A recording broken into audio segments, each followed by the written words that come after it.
Karena yang pertama teman-teman akan belajar marketing. Nah, banyak orang yang takut sama marketing, bener gak? Kayak ada istilah sales dan marketing. Ini teman-teman bisa jawab di chat. Kalau ada pekerjaan, misalnya nih ada lowongan pekerjaan sales marketing, teman-teman bakal melamar itu atau enggak? Bisa dijawab di chat, iya atau enggak? Enggak. Oke. Melamar, oke. Ya bakal. Sementara karena udah nggak ada pekerjaan lagi, jadi lamar aja yang ada gitu ya. Iya. Sejujurnya takut. Oke. Enggak. Oke, insya Allah dilamar. Oke, gimang-gimang. Enggak dulu. Nah, karena nggak punya pengalaman. Karena sekarang lagi buat bisnis. Nah, misalnya teman-teman nggak punya bisnis, teman-teman emang lagi pengen kerja, lowongannya sales dan marketing, itu pengen ngelamar atau enggak ya? Atau lebih melamar ke kayak back office gitu kan? Biasanya ada loh, gimana nanti? Yang penting lamar kerja dulu, lamar. Wah, kalau yang penting lamar kerja dulu berarti kayak apa ya? Ya udahlah, yang ada dulu aja gitu. Iya enggak. Nah, teman-teman pasti bakal berpikir gini, kalau melamar sales dan marketing, nih aku buat satu statement, teman-teman bisa on mic jawab atau teman-teman bisa tulis di chat. Kalau teman-teman melamar kerjaan sales dan marketing, itu pasti ada hubungannya sama target. Teman-teman setuju apa enggak? Takut, teman-teman yang takut ya, teman-teman yang takutnya karena target atau enggak? Teman-teman yang takutnya karena target ya. Oke. Nah, waduh. Sebenarnya teman-teman, hidup itu pasti penuh dengan target. Nggak perlu takut. Kayak teman-teman kuliah buat apa? Buat lulus. Setelah lulus mau ngapain? Mau bikin bisnis atau mau kerja? Itu kan target ya teman-teman ya, yang harus teman-teman lewati. Jadi nah setuju banget kalau belum mencapai target. Ya saya juga kalau belum mencapai target udahlah pasrah aja gitu. Rezeki ada yang ngatur. Enggak ya teman-teman, tapi tetap harus berusaha ya, karena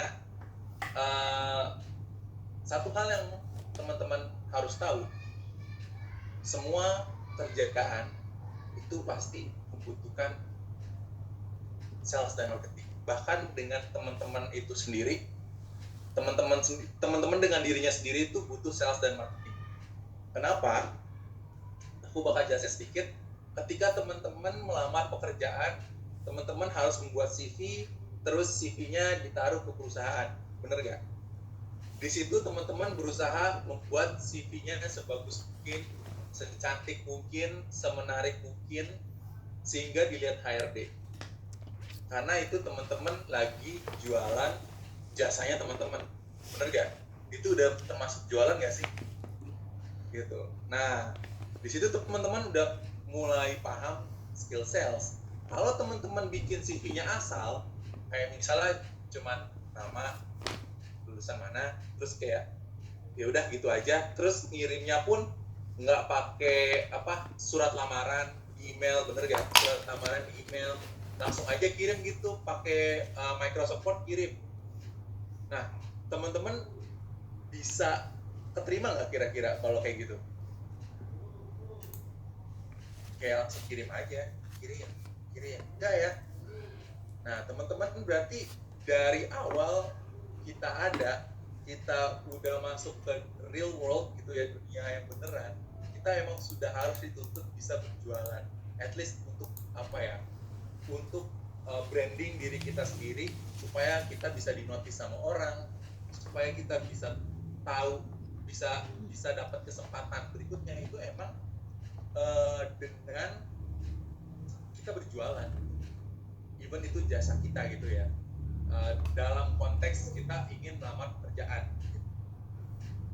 Nah itu, jadi teman-teman bakal belajar gimana sih caranya. Nah di sini seperti yang aku bilang kemarin, kita bakal fokusnya lebih ke arah advertising gitu kan, atau performance marketing, dimana yang aku bilang tadi, iklan itu nggak bakal mati.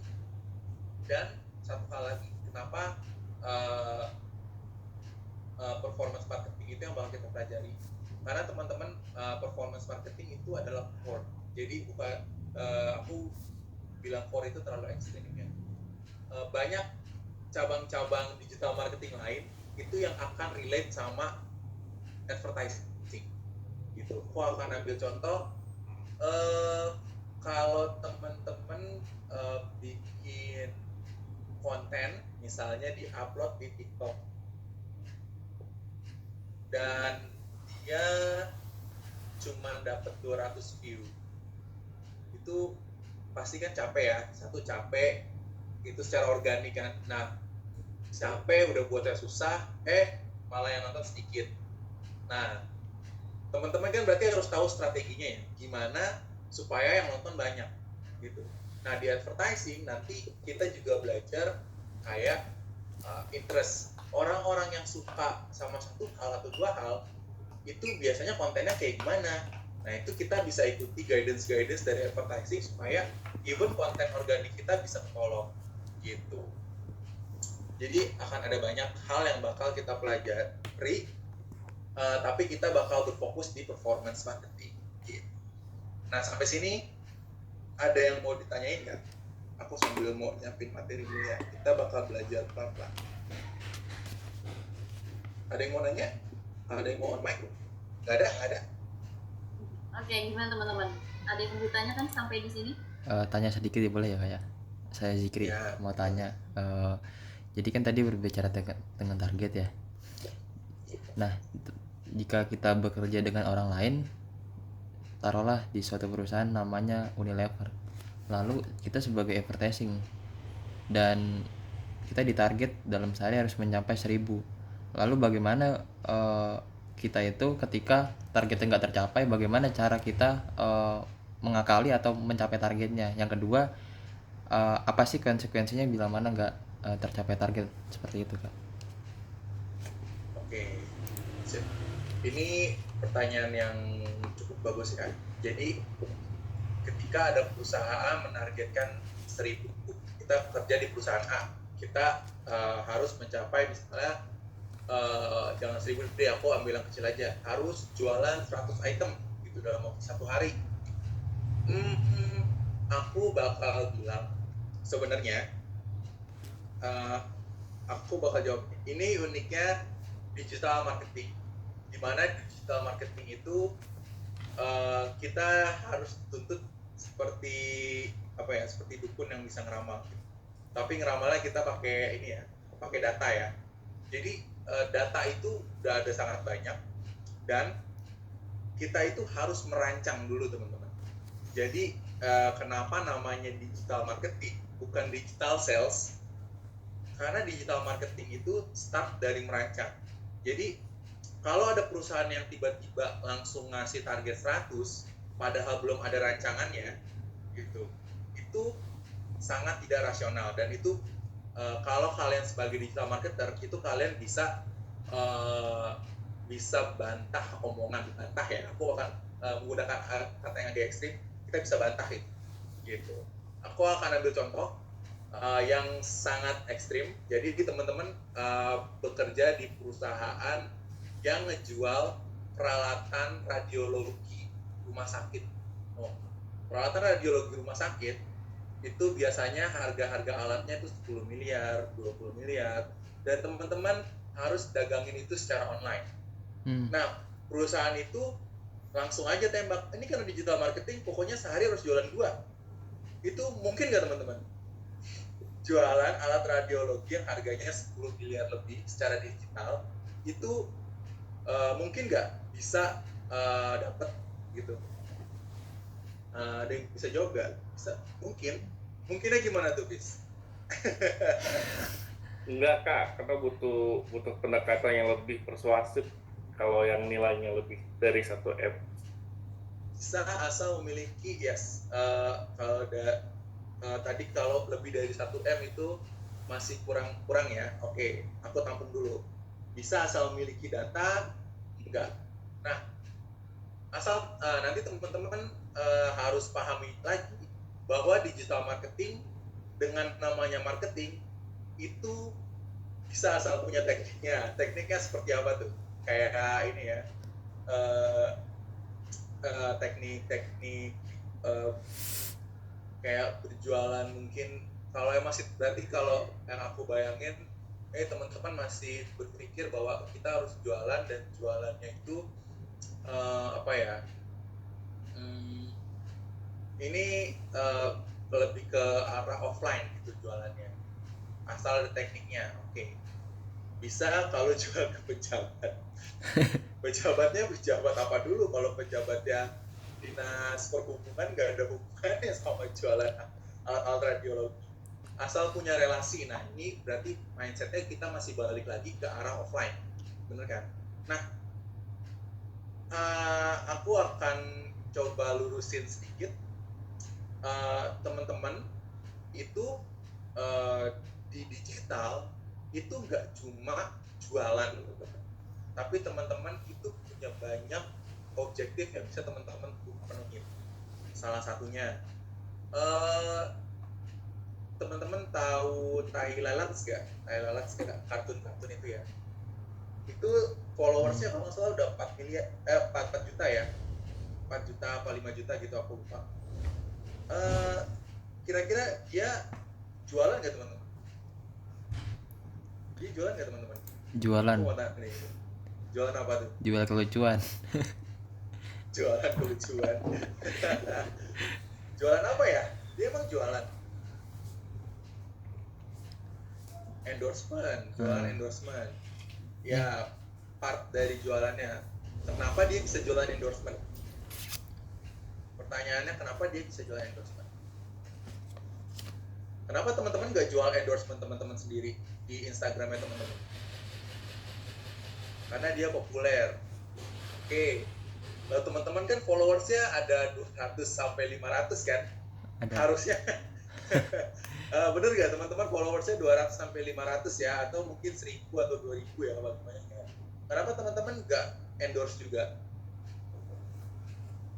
Karena bukan seleb. Target marketnya sesuai kah? Nah, satu hal yang pasti, karena si Tahilalat itu sampai bisa jualan endorse teman-teman, karena target digital marketingnya itu bukan Lu jualan, bayangin, bocah kemarin malam lagi berantem. Gua perkembangan sentil followers ininya. dia, Tak. yang ngelihat berapa Langsung orang, bengong.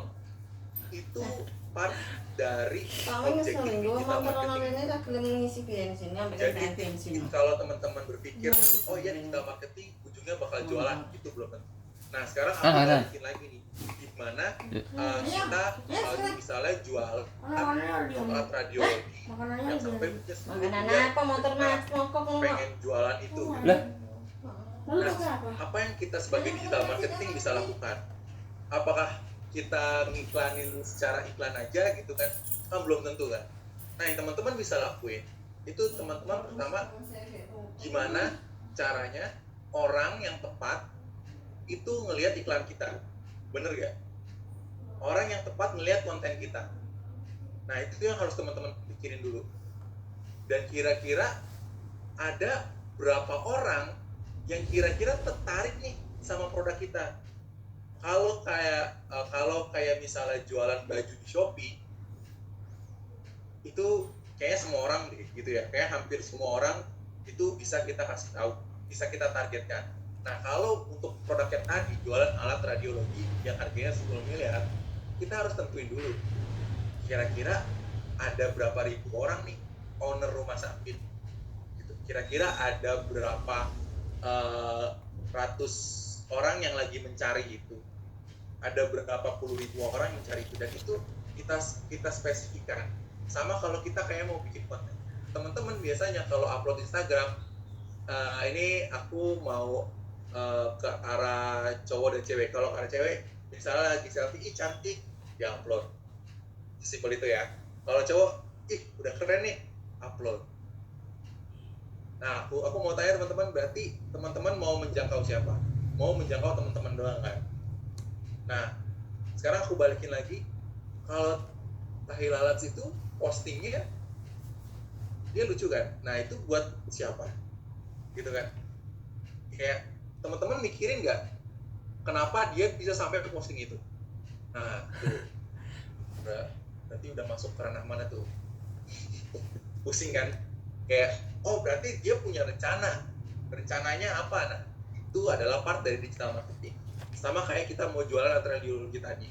Apakah dengan langsung menjual 10 miliar ke satu orang itu bakal berhasil? Enggak.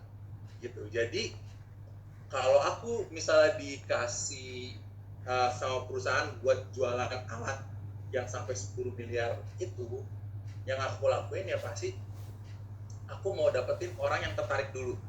Bener gak? Orang yang lagi lihat-lihat harganya dulu. Dia nggak harus beli. Gimana caranya? Nah biasanya kalau teman-teman ngelihat promo itu, misalnya suruh daftar dulu. Bener gak? Suruh daftar dulu. Oh ternyata yang tertarik di bulan ini ada 10 orang, baru kita deketin gitu. Apakah suka mau produknya, mau trial dulu. Emang nggak bakal sampai jualan, itu belum tentu, tapi kita punya matrix. Nanti kita akan belajar namanya matrix yang bakal kita jangkau gitu. Jadi teman-teman nggak usah takut kalau wah ini nggak jualan gitu, wah ini nggak bisa jualan nih, di bawah target. Tapi kan teman-teman punya kayak checkpoint gitu. checkpoint yang harus teman-teman dapetin dulu sebelum teman-teman sampai jualan, dan itu di digital marketing bakal kita pelajari gitu. Tadi aku mau ke atas lagi tadi, perbedaan sales dan marketing. Nah sebenarnya simpel sih, nanti kita pelajari ya, nanti aku jawab dengan PPT yang aku buat. Nanti kita simpan dulu ya pertanyaan ini. Terus dalam berkarir untuk digital marketing sendiri itu apa sedangkan promosi suatu barang saja atau memiliki jobs untuk mengget? Bentar, aku cerna dulu, izin mau nanya, dalam berkarir untuk digital marketing sendiri itu sekedar promosi suatu barang saja itu nggak harus. Tadi seperti yang aku bilang tadi, kayak tahi lalat itu target dia itu nggak jualan, target dia itu growth gitu. Seberapa besar perkembangan dia. Kayak aku bakal aku akan ambil contoh lagi Windah ya, YouTuber Windah itu ya, dengan bocil-bocil kematiannya itu dengan bocil-bocil kematiannya, apakah dia jualan? Enggak. Target dia adalah AdSense. Jadi teman-teman, objektifnya itu sangat banyak dan teman-teman itu bisa ekspor ke depannya. Tapi di sini di MBB ini kita bakal fokus sama advertising dulu gitu, karena emang advertising matriksnya bisa kemana-mana gitu. Jadi kayak yang kita pelajari itu relate-nya sama hampir semua hal yang ada di digital marketing gitu. Terus di sini apakah bentuk dari branding? Yes, tentu saja itu part dari branding. Kayak kalau teman-teman lihat misalnya kayak aku lagi di TikTok tuh lagi senang banget nonton yang namanya Hansen, teman-teman. Kalau teman-teman pernah lewat namanya Hansen itu dia salah satu TikToker yang lumayan lucu buat aku, karena dia mengenalkan culture ini ya, culture Chinese culture ya, Indo-Chinese culture gitu ke kita.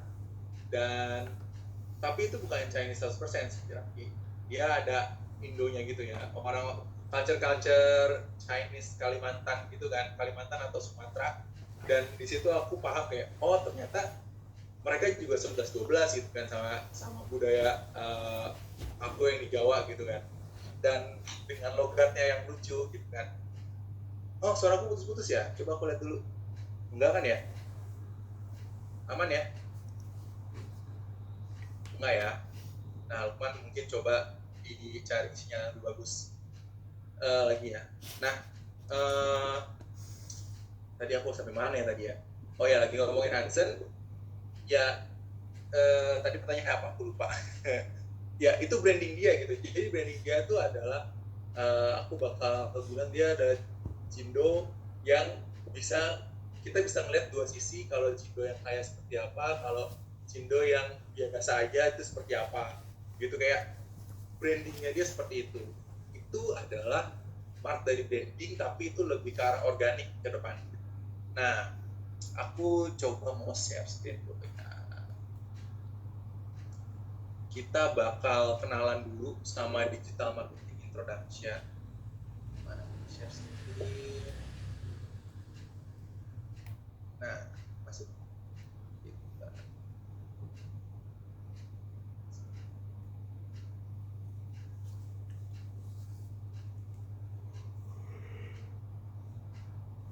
Oke, ini ada chat. Silakan. Nah, kita bakal belajar dulu marketing itu apa, teman-teman. Karena sebelum kita belajar digital marketing, kita harus belajar marketingnya. Nah, ini teman-teman aku pakai bahasa Inggris ya. Dari deck aku nanti bakal keluar banyak bahasa Inggris. Dari video atau interactions yang aku kasih paling pakai bahasa Inggris juga. Kenapa? Karena digital marketing itu, kalau teman-teman, aku akan ambil simpelnya, kalau teman-teman nggak bisa bahasa Inggris, belajar digital marketing bakal 10 kali susah gitu. Jadi at least teman-teman paham, teman-teman bisa mentranslate di otak, dan teman-teman nggak perlu sampai aku mau ngomong ini gitu pakai bahasa Inggris, nggak perlu. Tapi teman-teman bisa mencerna dalam bahasa Inggris, karena semuanya ujung-ujungnya bakal menggunakan bahasa Inggris di digital marketing, karena aplikasi atau tools-toolsnya itu menggunakan bahasa Inggris. Pun ada yang udah ditranslate ke bahasa Indonesia, tapi nggak tahu ya, kalau aku kurang nyaman menggunakan bahasa Indonesia karena emang translatannya tuh banyak yang nggak nyambung gitu. Coba bentar, aku share screen-nya harusnya pakai bisa pakai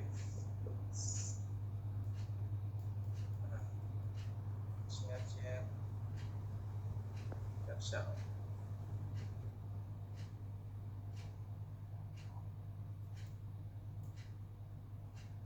What exactly is marketing? If you landed on this video, chances are you've heard this term multiple times, but maybe you don't know what it encompasses.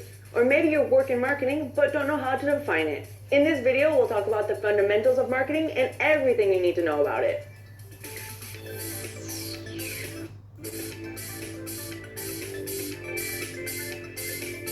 Marketing encompasses all the strategies that help companies achieve their goals, such as increasing sales or improving brand perception. Many people often confuse marketing with advertising, and while it's true that they have similarities, advertising is an action or a strategy included within marketing.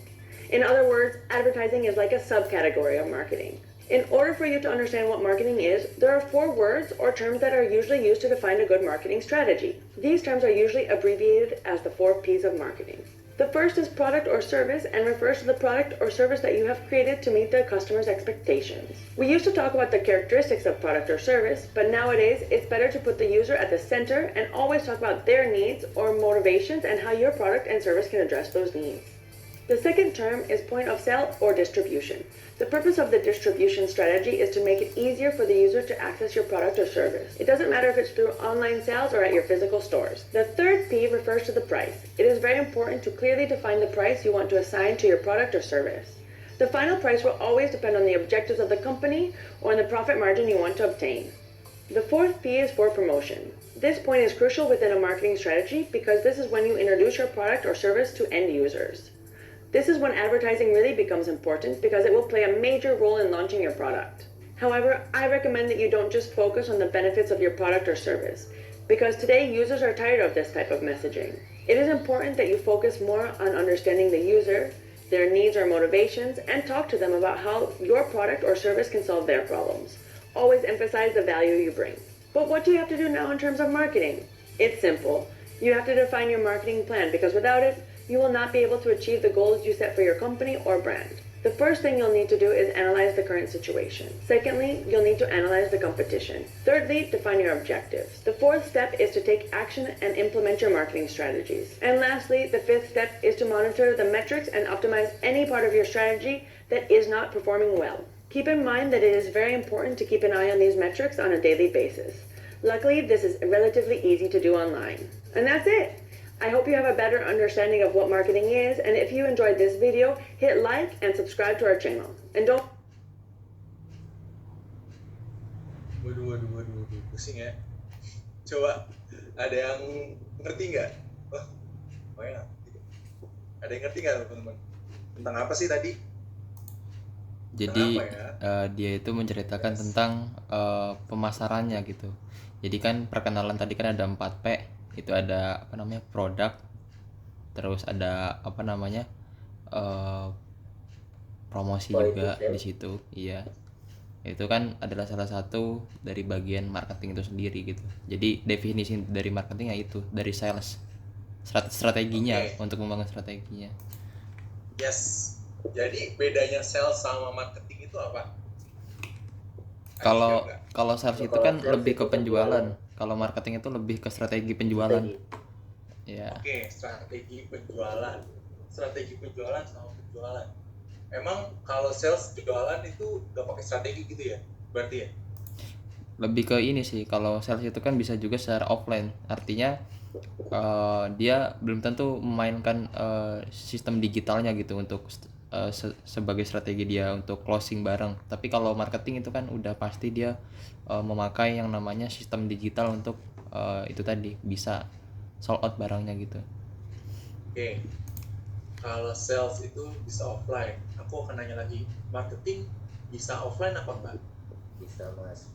Bisa. Nah, jadi bedanya sales sama marketing, sales sama marketing apa?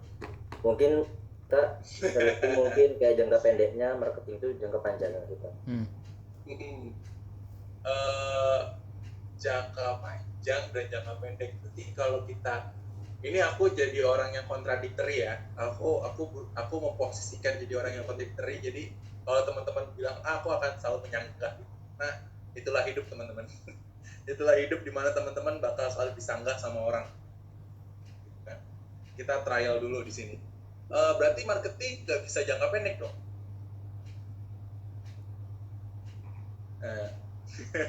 Seru kan? Bisa nggak ya marketing jangka pendek? Ya. Kira-kira berarti kan kalau sales jangka pendek, marketing jangka panjang. Berarti marketing itu nggak bisa jangka pendek dong. Sales itu nggak bisa jangka panjang. Gimana, teman-teman? Ada yang bisa jawab? Kalau sales sih yang penting terjual ya.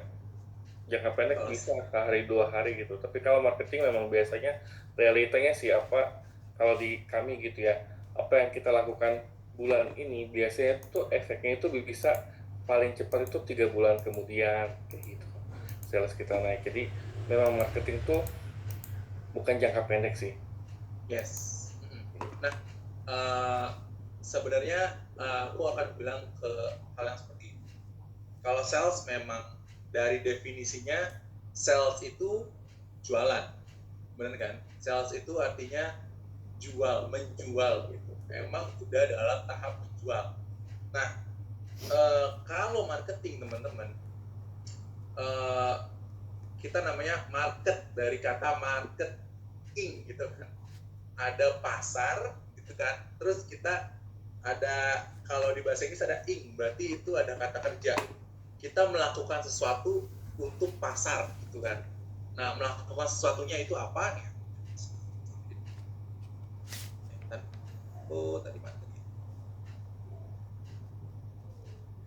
Nah, jadi ini teman-teman. Nih, balik lagi ya.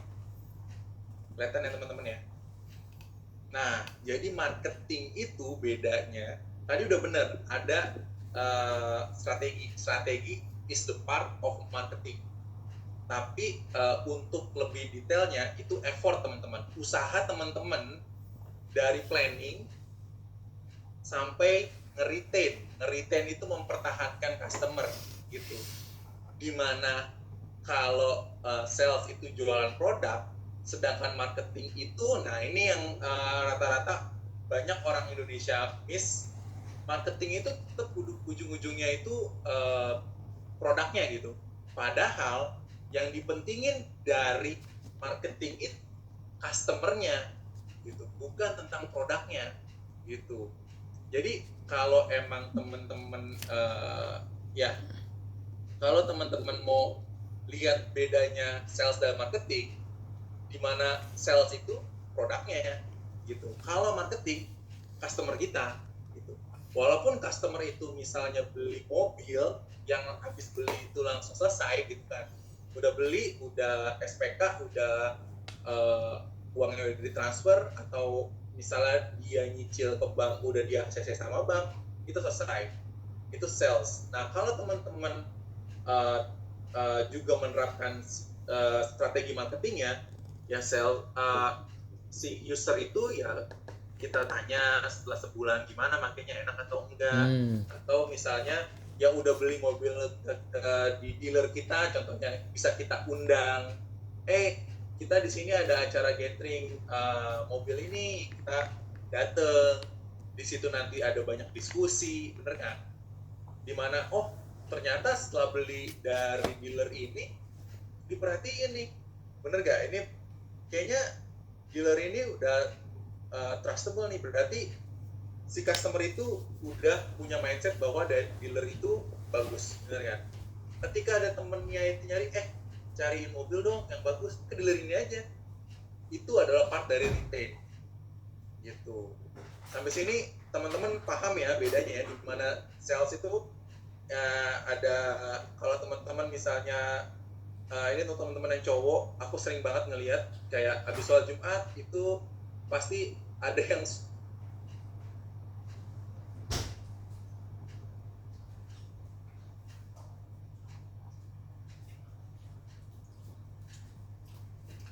dia ada speakernya, terus dia sambil jualan, di mana orang beli pergi gitu. Itu namanya sales doang.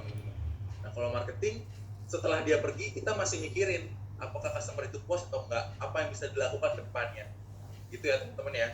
Jadi kalau dibilang marketing itu untuk meningkatkan penjualan, itu cuma salah satu indikatornya. Kita bisa perluas lagi lebih besar gitu ya. Nah, sampai sini ada yang mau nanya atau enggak nih untuk digital, untuk bedanya sales dan marketing? Berarti tadi udah kejawab ya teman-teman ya, pertanyaan bedanya sales sama marketing gitu. Ada yang mau nanya? Atau udah pusing? Aduh pusing nih, bedanya sales sama marketing setengah mati gitu.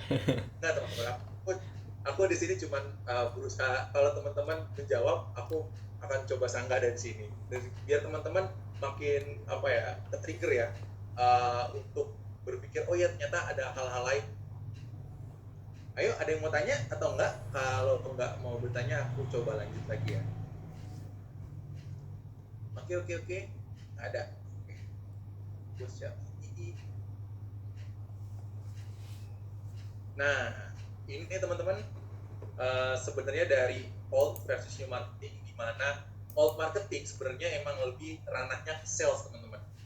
Nah, sedangkan yang baru itu emang marketing, definisi marketing yang sekarang. Kita lihat kalau marketing zaman dulu, yaitu emang fokusnya ke produk. Nah, kalau yang baru fokusnya ke customer.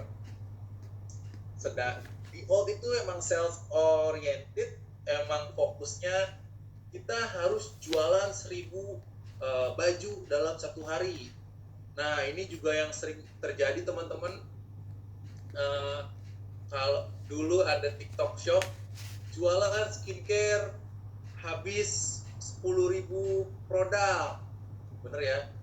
Omsetnya sampai 10 miliar. Waduh, semua ketar-ketir gitu kan. Itu orang sales oriented. Padahal setelah ditelusuri, ordernya order palsu gitu. Cuman orang buzzers beli produk habis itu di cancel. Nah, itu orang yang mindsetnya itu lebih ke arah eh, dia itu old marketing gitu, dia cuma fokusnya jualan. Sedangkan yang baru itu lebih ke arah loyalty. Loyalty itu seperti apa? Aku mau ambil contoh. Contohnya itu sebenarnya ada paling gampang tapi agak-agak kontroversial nih sekarang. Aku mau cari yang lain dulu. Kalau nggak ada aku baru cerita. Aduh, nggak ada lagi yang ada di kota. Aku coba cari dulu. Oh iya, Pat. Kalau Tokped ngasih cashback itu sebenarnya lebih ke arah old. Bentar, aku berpikir tuh. Teman-teman ada yang punya contoh loyalty nggak? Karena kalau Saya Sikri. Nah, Jadi royalty itu kan adalah suatu royalty itu kan kayak seperti saya main MLM ya, di HNI itu kan ada royalty. yes. Nah, di royal jadi kita itu misalkan merekrut mitra. Nah, mitra tadi ketika dia merekrut orang lagi dan orang itu nantinya kan kalau di HNI itu kan kita menjual barang kita kepada mitra kita kan dengan harga yang sama, artinya saya beli 60.000 kita jual 60.000, cuman nanti kita dapat royalti dari mana, dari si mitra kita beli produk. Ketika mitra kita beli produk kita dapat yang namanya poin. Nah, poin tadi bisa diuangkan seperti itu sih. Jadi royalti itu definisinya lebih ke apa ya, yang mencetak orang pertama, tapi si cetakan itu tuh bisa berkembang gitu terus menerus gitu. Yes. Kalau di HNI kayak gitu sih. Yep. Oke. Itu udah ada beberapa poin yang aku mau highlight. Biasanya emang loyalty itu menggunakan poin, dan juga yang kedua emang part dari dari MLM itu ya, multi-level marketing, emang dia fokus untuk nge-retain orang sebanyak-banyaknya. Nah ada lagi tuh, Wali nanya loyalty sama royalty itu sebenarnya emang beda.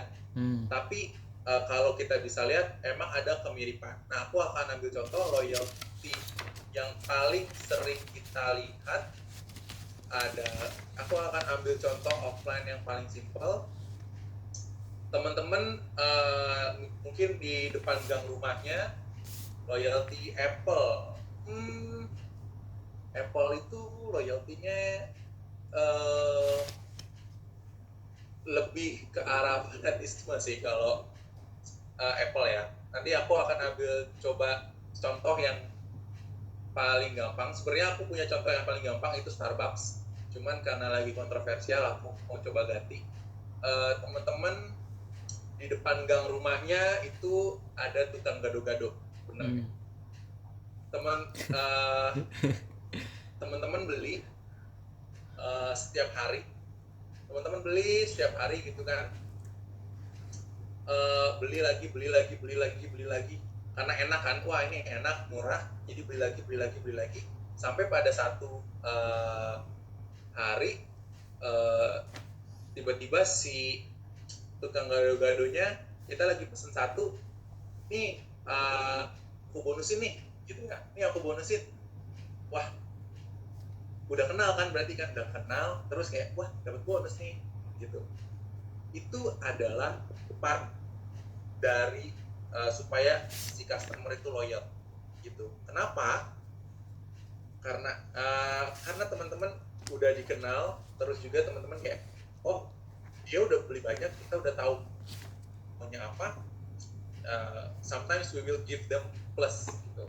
Walaupun itu masih agak-agak old sih sebenarnya, tapi emang paling kelihatan itu kalau aku ngasih contohnya itu Starbucks. Lalu di sini apa namanya? Aku belum lihat orang yang nge-retain banyak. Emang MLM yang paling dekat sih di Indonesia. Yeah. Gitu. Pokoknya loyalty itu adalah gimana supaya orang itu bisa kita keep terus, gitu. Aku juga suka nih sama satu brand tas. Jadi aku kalau nggak beli brand itu aku nggak mau gitu. Aku udah masuk ke tahap loyalty gitu. Misalnya aku ambil contoh ya, aku beli tasnya itu menurut aku harganya biasa aja dan emang lumayan bagus sih menurut aku. Harganya biasa aja tapi aku kayak oh ini bagus gitu. Terus aku coba beli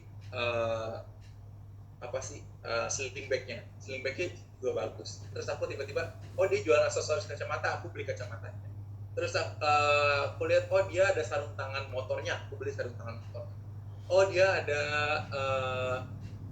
selain tas itu, oh dia ada ininya ada pouchnya, aku beli pouchnya.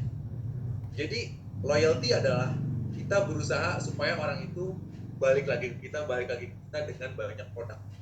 Itu salah satu partnya, gitu ya. Teman-teman paham ya sampai sini ya? Kalau teman-teman nggak paham, tulis di chat ya nggak paham ya, karena aku bakal coba kita discuss bareng-bareng. Nah kalau itu kita pengen orang yang aware sama kita. Nah ini salah satu strategi, aku akan ambil contoh kalau let the buyer aware itu, teman-teman suka ngelihat iklan poster rokok nggak di jalanan, dan itu misalnya dia sepanjang tembok itu isinya poster itu doang, bener nggak? Ada yang pernah lihat nggak? Sering ya. Nah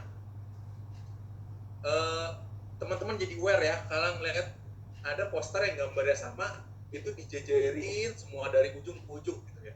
Jadi itu adalah part dari old marketing, gimana ya biar bayarnya yang aware gitu. Nah kalau yang baru, berpikirnya kita nih sebagai brand, kita nih sebagai yang punya usaha, kita yang harus aware. Gimana caranya? Biasanya kita mau jualan sepatu nih, apakah kita langsung iklankan atau kayak kira-kira sepatu apa ya yang dibutuhin? Nah itu kan udah jadi hal yang berbeda ya ketika kita langsung menjual sepatu, kayaknya orang suka sama ini.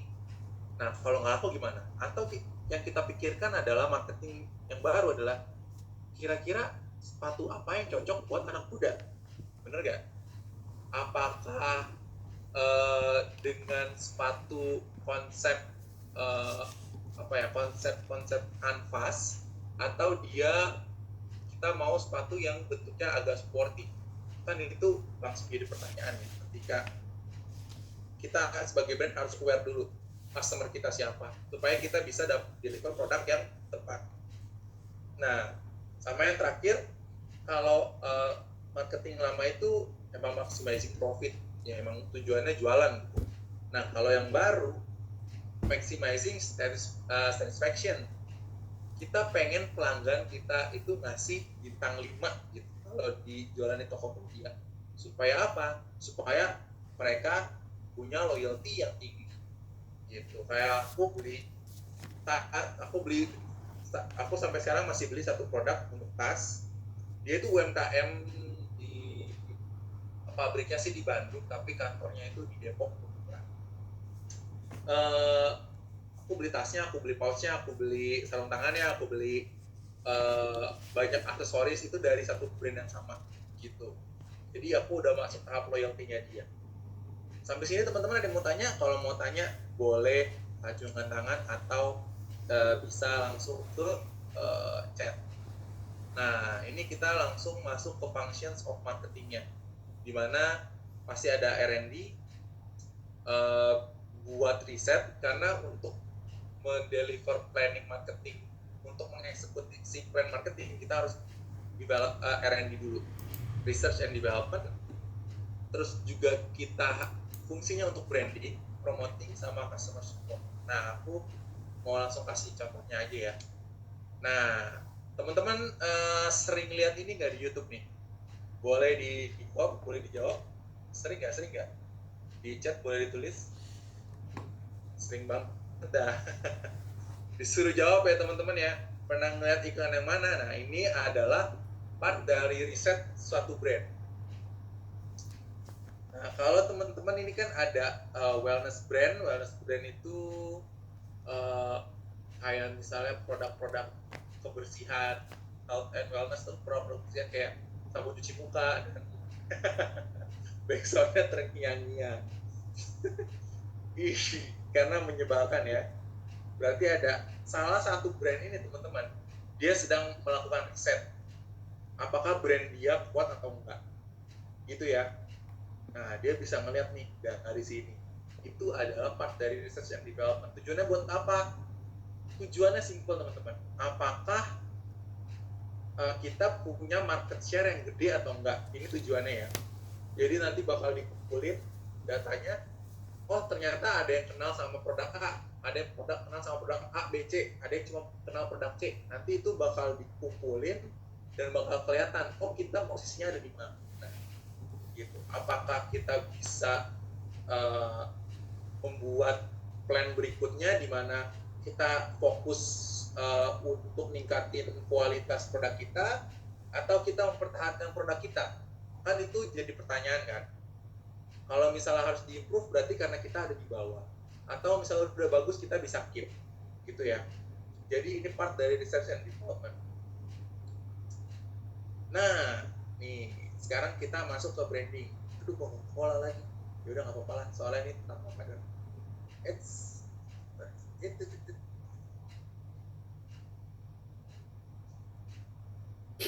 Nggak kedengeran ya teman-teman ya? Kedengeran. Harusnya kedengeran ya. Udah nih. Kita slideshow dulu. Teman-teman sampai sini paham ya? Kalau teman-teman nggak paham, teman-teman bisa Dear daughter, I can imagine you in your first Ramadan at the helm. Don't worry. I felt the same nerves, and that's why I wrote this recipe book about how our family always cooked the best Ramadan. The first thing to do is to gather all the ingredients. No matter where you have to bring them from, don't be afraid to add new spices. Once you have them all, mix them together, especially the ones that seem like they could not work together.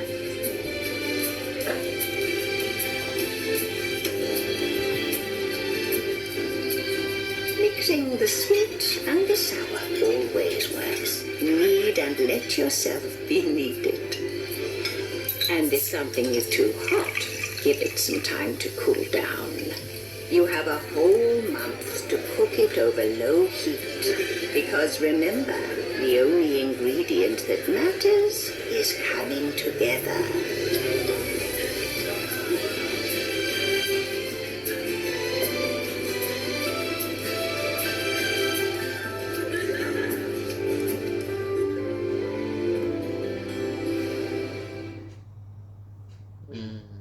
Sorry ya, ini branding di luar negeri teman-teman, di bulan Ramadan ya. Nah, kalau teman-teman ada yang tahu nggak di Indonesia itu branding yang paling bagus di bulan puasa itu apa ya?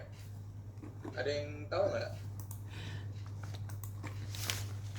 Tuh kan, semua jawabannya sama ya. Marjan. Nah, tapi kalau teman-teman lihat nggak videonya itu Pocari Sweat. Oh, emang ada ya Pocari Sweat ya? Iya, tapi yang paling terniat itu Marjan. Kecap itu lebih ke arah lebaran. Bener gak? Kecap itu kecap bango ya. Kecap bango itu kencengnya di mau lebaran. Energen, sebuah. Oke, gue sweat gue akhir. Tapi aku bakal ambil yang majority dulu ya. Sirup Marjan. Nah teman-teman, ada teman-teman tahu nggak kenapa Marjan iklannya kenceng banget di bulan puasa? Di semua platform, nggak cuma TV, digital juga, sampai ada satu riset tentang dunia digital. Kalau kita beriklan di bulan puasa, itu udah pasti iklan kita ketiban sama Marjan, itu udah pasti. Udah khas buka puasa soalnya. Tapi kayaknya 10 tahun yang lalu sirup ABC nggak sih? Teman-teman tahu sirup ABC nggak? Puasa yang ketuaan nih. Dulu bukannya sirup ABC ya? Kenapa sekarang bisa Marjan nih? Ada yang tahu nggak kenapa? Ya, Marjan Squash Delight yang masih ada cupnya itu kan, yang suka yang masih ada sisa-sisa cupnya yang suka kita coel terus kita isetkan kalau kita masih kecil dulu. Kurang promosi Agusnya, bukan kurang promosi sih.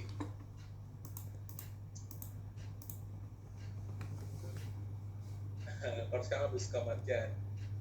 Nah, aku mau tanya, sebenarnya dulu sempat ada head to head di mana iklan sirup ABC itu di stasiun TV ABC, Marjan itu DEF gitu. Nah, karena Marjan iklannya menarik, bener banget. Dia dari sebelum bulan puasa aja udah ada kan iklannya temennya. Bener gak? Serem banget ya. Dari sebelum bulan puasa itu udah ada, kita udah diliatin. Ya pakai seri gitu, yes. Dimana kalau sirup ABC itu cuma kayak kehangatan keluarga, terus pas puasanya aja gitu kan. Nah, iya. Sedangkan kalau dari sirup Marjan itu aspek ceritanya banyak. Dari sirupnya itu pas di sahur dicampur di es di cotton gitu kan. Terus pas aku ingat banget pas buka puasanya dijadiin es buah gitu kan. Emang itu part dari branding. Nah, sekarang balik lagi ke pertanyaan utamanya, ada yang bisa jawab nggak? Kenapa Marjan melakukan branding di bulan puasa? Kenapa ya? Kenapa dia nggak Natal? Padahal sama aja. It's about celebration, right? Karena sesuai targetnya. Natal juga sesuai dengan targetnya sih. Karena bulan puasa banyak yang bikin es. Marketnya seasonal, yes. Jawaban yang paling tepat itu dari Hari ya, karena emang segmentasinya seasonal dan mereka ngambil target pasar yang paling besar, yaitu umat muslim di Indonesia, karena kan kita tahu 90% gitu kan, dan waktunya panjang. Sebenarnya kalau dibilang waktunya panjang belum tentu ya, karena kalau misalnya kita meruntut dari, aku akan ambil contoh dari Natal. Sebulan sebelum Natal itu ada Thanksgiving, sebulannya lagi sebelumnya itu ada Halloween gitu kan. Waktu mereka justru lebih panjang, mereka seasonalnya hampir 3 bulan. Tapi kenapa yang diincar cuma sebulan, teman-teman? Karena aku akan jawab langsung, tadi udah dijawab ya, karena market share-nya jauh lebih besar gitu. Secara waktunya lebih panjang yang lain gitu. Tapi kalau kita memang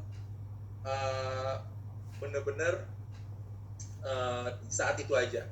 Nah, tadi kalau nggak salah ada yang bilang Kongguan ya. Kongguan itu sebenarnya pabriknya dekat di Depok sih teman-teman. Nah, Kongguan juga melakukan strategi yang sama, cuman dia lebih ke arah lebih mendekat ke Lebaran. Bener ya teman-teman ya? Dia suka ada iklannya kalau udah mau Lebaran aja. Gitu, kayak mungkin 15 hari sebelum Lebaran sampai 7 hari setelah Lebaran gitu. Nah, kalau sirup Marjan itu dari minggu sebelum bulan puasa juga udah ada tuh, sampai kayak 2 minggu setelah Lebaran. Dia itu panjang banget, sekitar 2 bulanan. Nah,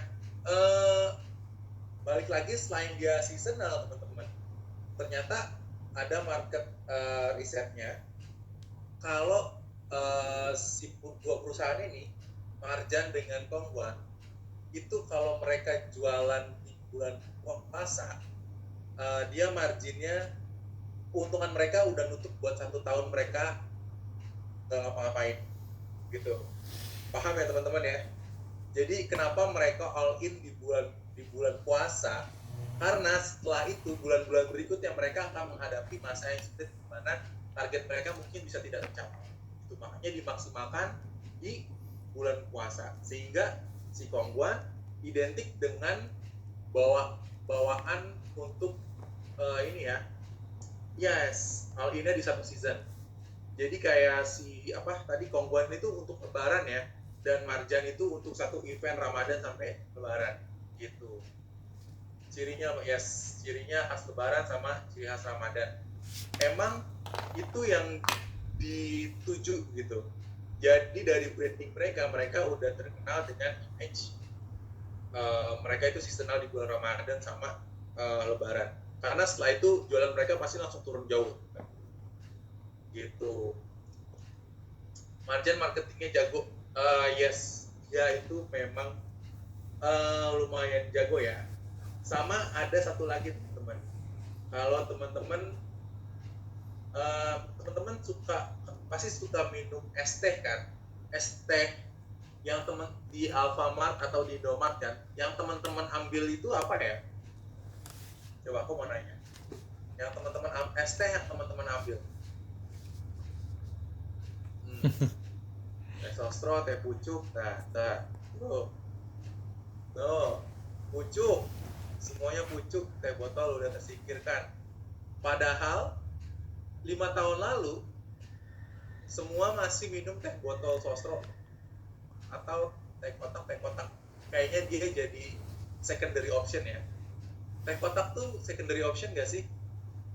Bener gak? Kalau misalnya teh botolnya nggak ada, ya udah teh kotak. Zaman dulu gitu nggak? Teman-teman setuju nggak? Aduh, teh botolnya habis lagi. Ya udah ambil teh kotak.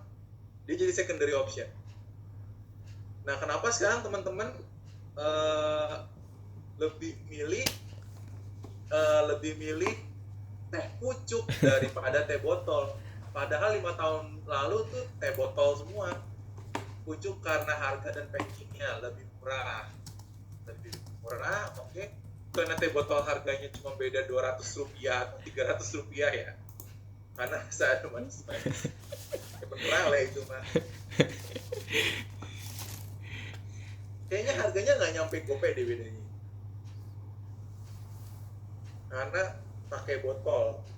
Kan teh botol juga ada yang plastik ya di Alfamart ya.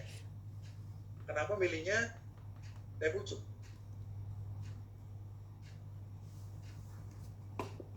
Sebenarnya jawabannya simpel teman-teman. Teman-teman kalau suka makan bakso atau mie ayam, teman-teman kan pasti makannya itu di meja ya. Mejanya tuh biasanya dilapisin tuh, dilapisin sama satu kayak plastiknya tuh ada satu mereknya apa teman-teman? Ada yang tahu nggak? Kalau biasanya tukang ini ya, enggak, sekarang udah bukan sostro. Kalau teh sostro itu biasanya dia cuman kasih warna kuning doang, meja warna kuning. Biasanya tuh, mejanya itu biasanya dilapisin sama apa ya? Sama itu balihonya teh pucuk gitu kan. Balihonya teh pucuk. Nah, balihonya teh pucuk ditaruh di setiap meja, tulisannya teh pucuk harum itu doang tuh. Nah, teh pucuk itu biasanya mereka sambil jualan ke tukang bakso, dia juga nawarin mejanya mau direnov nggak? Mejanya mau dirapihin biar kelihatan lebih bersih nggak atau lebih rapi nggak? Tapi pakai produk kita kalian udah nggak usah ngapa-ngapain, itu gratis. Atau bahkan ada yang si warung baksonya atau warung mie ayamnya, ini mejanya kurang, kita bikinin ya, gitu. Kita bikinin mejanya ya, itu pakai ujung-ujungnya lapisannya teh pucuk gitu teman-teman. Jadi teman-teman sebenarnya kena branding dari old marketing, teman-teman ngelihat ada di mana-mana gitu. Jadi secara nggak langsung teman-teman, kayaknya teh pucuk deh. Sebenarnya ini subjektivitas aku ya. Kalau aku suruh beli teh, aku belinya New Green Tea. Itu udah bukan pilihan yang paling jauh ya teman-teman ya. Karena dia nggak ada top of mind. Tapi aku sebenarnya sukanya sama New Green Tea. Aku udah orang-orang tertentu ya. Kalau teman-teman beli New Green Tea, beli nggak sih?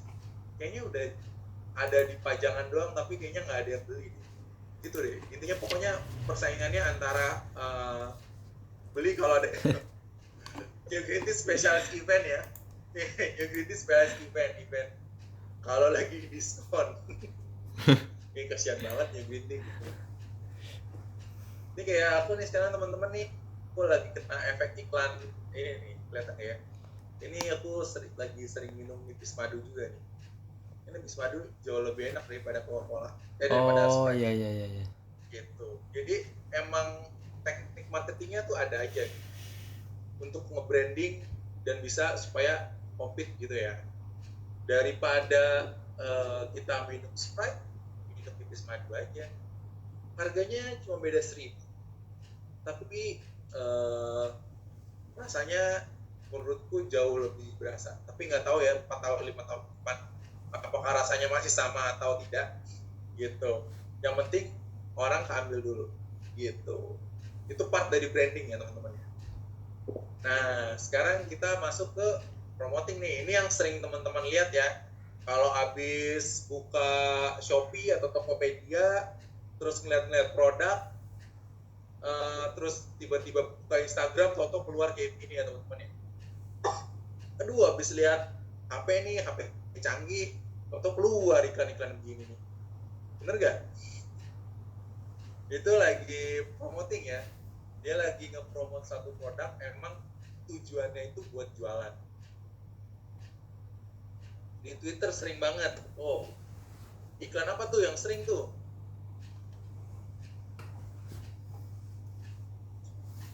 Teman-teman sering lihat iklan promosi apa nih? Boleh ditulis di chat teman-teman. Nanti kita bisa discuss bareng ya. Lagi sering lihat apa nih di iklan?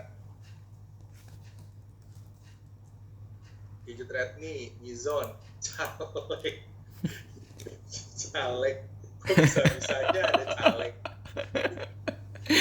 Iklan yang habis dicari lewat Google. Oke, itu penari marketing.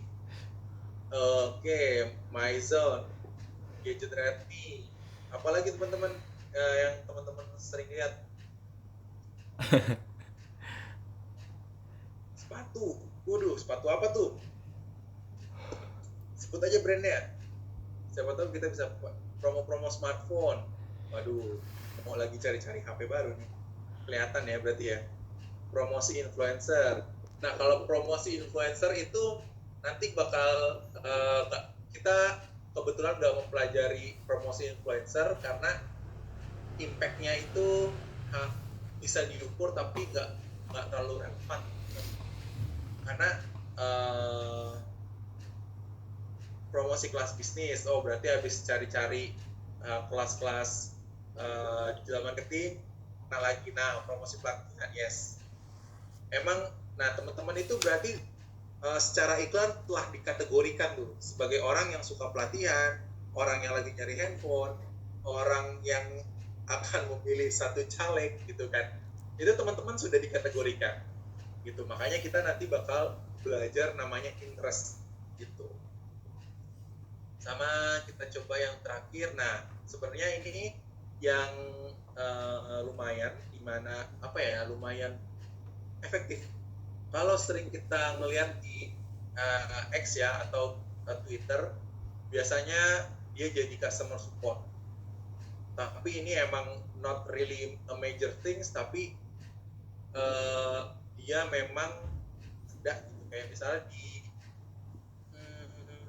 di Instagram, ini kenapa nih gini-gini, kita komen di postingan satu brand dan itu dijawab kan, misalnya ngeluh, nah itu, atau kita nge-DM si page itu dan dibales, itu ada part dari customer support. Nah, sampai sini kita masuk Q&A. Ada yang mau ditanya?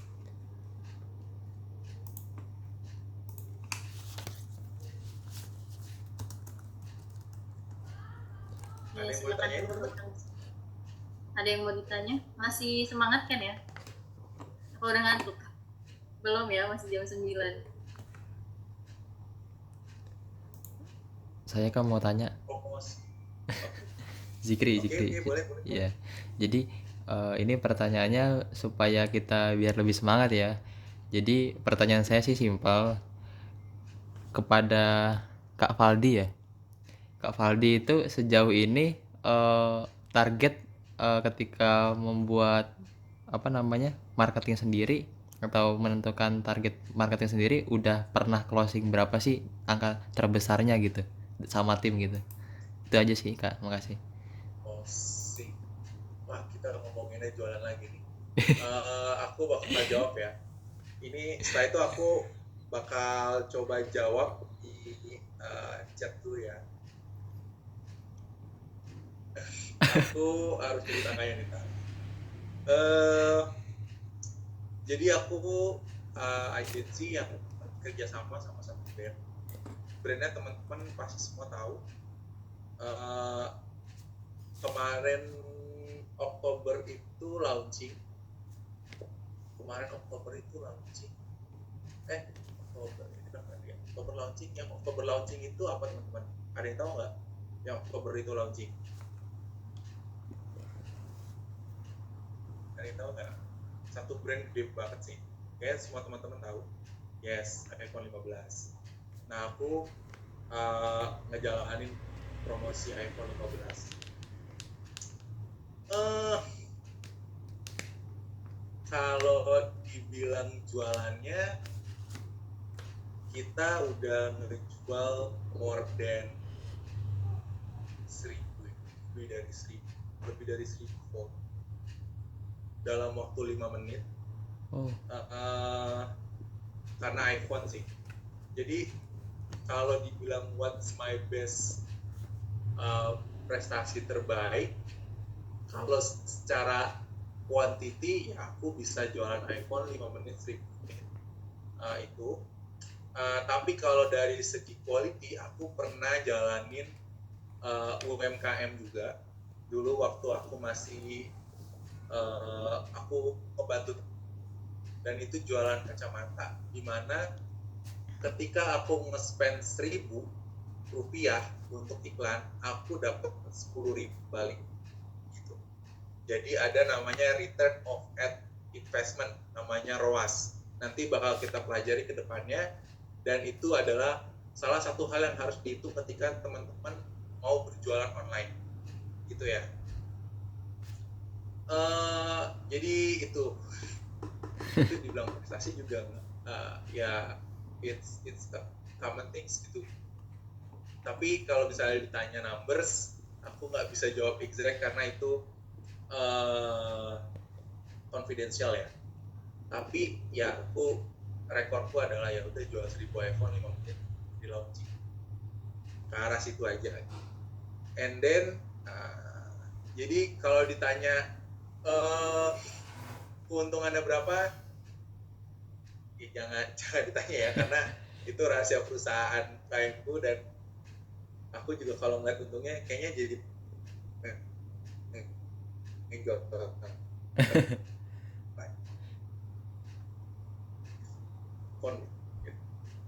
Berarti ya pokoknya ada di sekitar itu. Promosi brand yang ada di sosial media itu masuk di algoritma. Maksudnya masuk algoritma itu gimana ya? Maksudnya algoritma itu apa ya? Aku belum terlalu paham nih. Coba Aurel boleh dijelaskan lebih rinci lagi.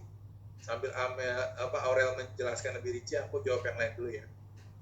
Kalau promosi lewat influencer, maksudnya gimana? Nah, aku akan ambil contoh, banyak banget reviewer skincare yang mempromosikan produk, bener gak? Nah, itu adalah promosi by influencer. Nah, dia punya plus dan minusnya, teman-teman. Plusnya adalah produk kita itu dicoba langsung sama orang yang terkenal, itu yang pertama, di mana impact-nya itu bisa cukup besar. Itu hal yang pertama. Hal yang kedua, kita bisa tahu nih, itu yang bagusnya ya. Yang kurang bagusnya, gak semua influencer itu akan menghasilkan tujuan yang kita mau, teman-teman. Karena tujuan kita ngebayar influencer itu pasti buat jualan. Dan tolak ukurnya itu sangat subjektif. Padahal kita di digital marketing itu harus seobjektif mungkin. Jadi memang plus minusnya ada. Nah, balik lagi gimana teman-teman akan menggunakan strateginya, gitu ya. Oke, Aurel udah bisa menjelaskan sedikit gak masuk algoritma itu maksudnya gimana ya? Aku butuh dijelasin sedikit lagi. Gimana strategi untuk nge-branding suatu produk yang tepat? Nge-branding suatu produk dan dilihat dari apa supaya branding tepat sasaran. Nah, teman-teman, kalau branding kita masuk ke new marketing, teman-teman, di mana kita itu nggak coba gimana produk kita itu masuk ke masyarakat, tapi teman-teman fokusin dulu apa yang masyarakat mau, yang bisa kita solve, gitu. Kayak teman-teman, aku akan ambil contoh ekstrim. Gini, teman-teman jualan es krim di musim salju, atau teman-teman jualan teh hangat di musim salju, kira-kira teman-teman bakal pilih mana? Kalau teman-teman mau jualan teh hangat ya, yes, sesimpel itu. Nah, jadi kalau kita mau branding satu produk, kita harus tahu dulu apa yang dimau dari customer kita dulu, calon customer kita dulu, gitu. Instead, kayak kita harus memaksakan produk kita ke customer yang kita mau. Jadi itu sangat liquid ya. Aku bilang liquid ya. Jadi sangat tentatif, bisa berubah dengan cepat untuk mengetahui apa yang user mau. Makanya di digital itu jangan sampai kelewatan 1 detik pun, teman-teman. Karena kelewatan 1 detik bisa hilang trennya, gitu. Jadi untuk branding,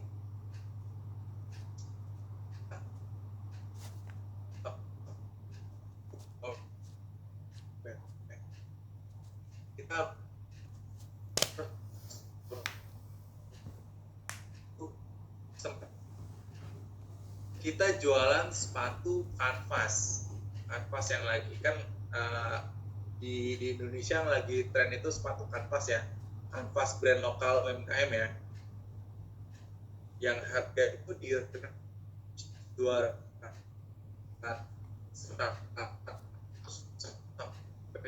itu kan berarti apa gitu? Apakah untuk orang-orang yang bekerja di pabrik tambang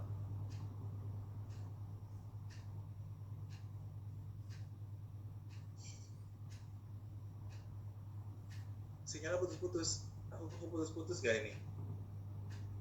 Untuk jualan sepatu kanvas, oh iya, bentar.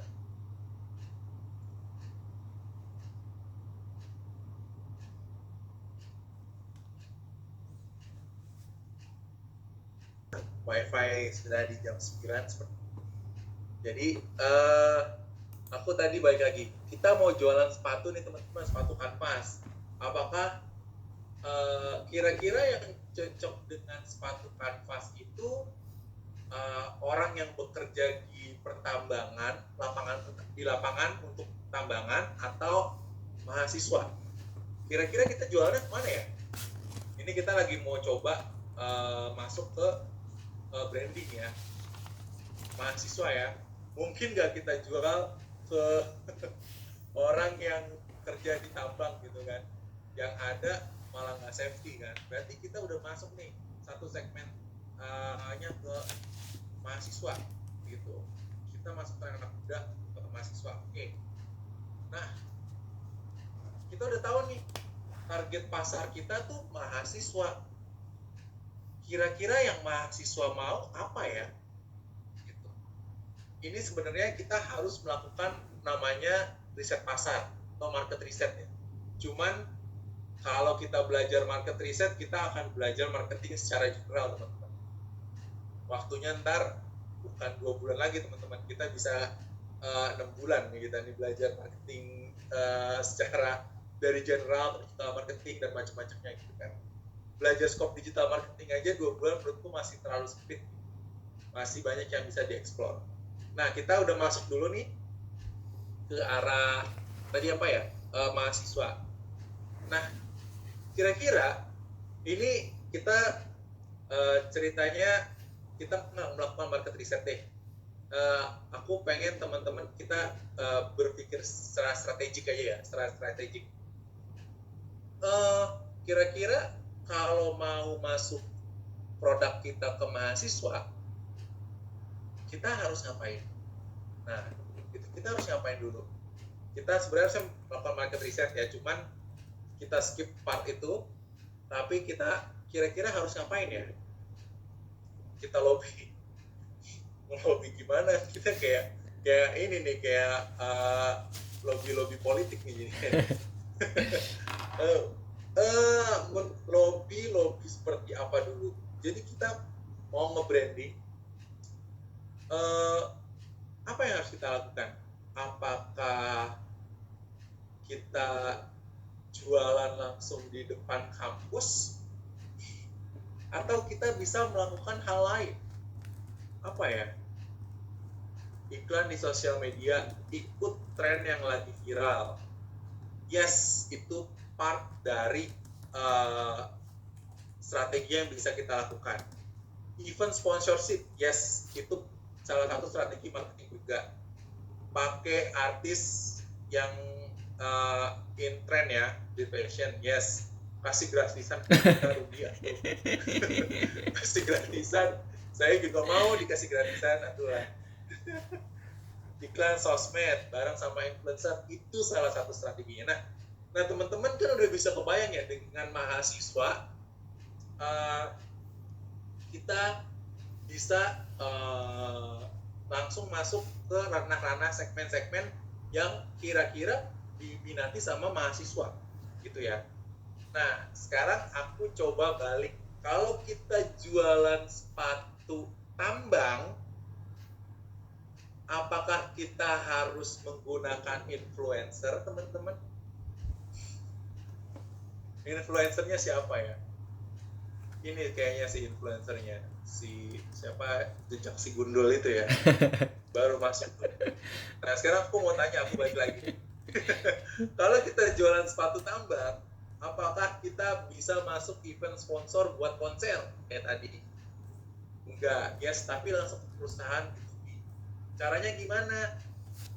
Gimana teman-teman caranya? Salah satunya untuk masuk ke perusahaan langsung B2B.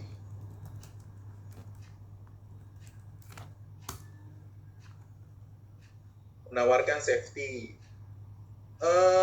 Itu nanti kalau kita udah dapat kontaknya, benar gak? Kita udah dapat orang yang responsibel sama perusahaan yang mengadakan perusahaan tambang. Gimana caranya ya? Sebenarnya simpel, teman-teman. Pakai orang dalam. Pakai orang dalam mau. Itu cara yang paling mudah ya. Sesuai dengan kegunaan saat itu kan, bisa dipakai sponsorship. Event outdoor, oke. Ikut event outdoor. Boleh, itu masih make sense. Dan itu memang oke, boleh. Aku suka sama idenya dia. Kita masuk ke ini ya, expo ya, exhibition ya. Kita masuk ke exhibition, expo, terus kita bantu misalnya ada mining expo gitu kan, kita masuk di situ. Nah, berarti kan kita bisa dikenal kan, gitu. Oke, masuk ke acara perusahaan. Ya, perusahaan tambang bikin acara apa ya? Kira-kira ya? Kayaknya masih agak rancu ya. Tapi itu bisa kalau kita punya orang dalam. Ujung-ujungnya balik lagi ke orang dalam. Berarti email marketing. Gimana aku gini? Aku mau kasih solusi gini. Kita modalnya terbatas dan juga ini ya. kita modalnya terbatas, gimana aku bikin satu artikel di website di mana aku ngejelasin produk sepatu mining itu, gitu ya. Bener gak teman-teman? Bisa nggak teman-teman kayak gitu? Aku bikin nih artikel di Google nih, bikin artikel tentang sepatu mining yang bagus itu seperti apa dan sepatu kita tuh kayak gimana. Itu bisa nggak teman-teman? Bisa ya. Nah, jadi kalau terus bisa, nah tujuannya buat apa teman-teman? Tujuannya buat apa? Ada yang tahu nggak tujuannya buat apa? Jualan. Yakin jualan. Kalau untuk jualan sih kita nggak bakal sampai bikin ciri-ciri sepatu tambang yang bagus dan apakah produk kita udah cocok apa belum. Mencari market, yes, itu partnya. Agar calon customer tahu, edukasi, yes, that's the part of marketing, bener gak? Part dari marketing, bener gak? Nah, jadi ketika ada orang tambang yang lagi mencari sepatu tambang paling bagus, nah itu part dari SEO, yes, benar. Tapi SEO kebetulan kita nggak pelajari, tapi kita mungkin bakal sentuh-sentuh sedikit aja kalau emang ada waktunya ya. Jadi kita bisa tahu nih, oh ternyata ada sepatu yang seperti ini loh, gitu, dan kita bisa ngelihat, bisa eksplor lebih lanjut lagi, gitu ya. Jadi itu adalah beberapa cara ya. Tadi kemana ya?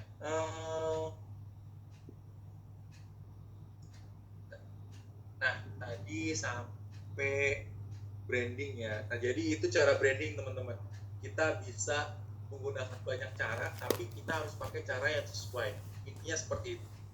Jadi teman-teman paham ya, dari segi branding, expectedly, terus mau tanya misalnya produk kita belum banyak chat yang order setelah 1-2 bulan menurun, maupun chat tetap gak ada padahal udah iklan atau branding, malah jadi boncos.